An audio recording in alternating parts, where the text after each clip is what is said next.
بسم اللہ الرحمن الرحیم۔ مجلے کا تو روزانہ بڑھنا بتا رہا ہے کہ یہاں سے اطمینان قلب مل رہا ہے۔ وہ جو اطمینان کی دولت ہے نا، میرے مولا رضا فرماتے ہیں جب تمہیں دنیا کی پریشانیاں گھیرنے لگے تو خبردار کہیں جا کے رونا نہیں، میرے جد حسین پہ رونا۔ تم میرے جد حسین پہ روگے تو تمہیں ساری تمہاری پریشانیاں دور ہو جائیں گی۔ دقت فرما رہے ہیں، آیت کا ترجمہ کرنا چاہوں گا۔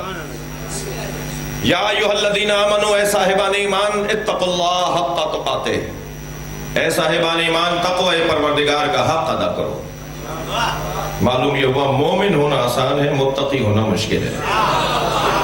اللہ صاحبان ایمان کو تقوی اور متقی دیکھنا چاہتا ہے۔ یہ جتنا گاڑھا لفظ ہے اتنا گاڑھا کام نہیں ہے۔ ہمیں اللہ نے فطری طور پر متقی بنایا ہے۔ ہم ہر کام نہیں کرتے، ہر بات نہیں کہتے، ہر جگہ نہیں جاتے، ہر چیز نہیں پیتے، ہر کھانا نہیں کھاتے، ہر ایک سے ہاتھ نہیں ملاتے۔ یہ جو نہیں کرتے اسی کو تقوی کہا جاتا ہے۔ اور یہی تقوی اگر اللہ کی خاطر ہو جائے تو ولی بنا دیتا ہے۔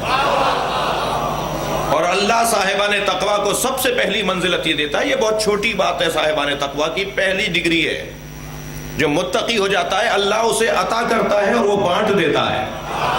لہذا اب ہم سے نہیں پوچھو کہ وہ شریف جا کر کیوں مانگتے ہو، اور شہباز قلندر پہ کیوں مانگتے ہو، اور شاہ یوسف گردیز پر آ کر کیوں مانگتے ہو، اجمیر شریف جا کر کیوں مانگتے ہو۔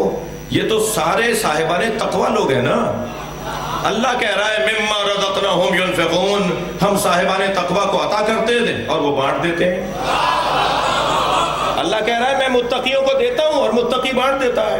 تو ان بزرگوں کے مزاروں پر جا کر جب ہم مانگتے ہیں تو ہم ان سے اس لیے مانگتے ہیں کہ یہ متقی ہیں، اور متقیوں کو اللہ دیتا ہے اور وہ بانٹ دیتے ہیں۔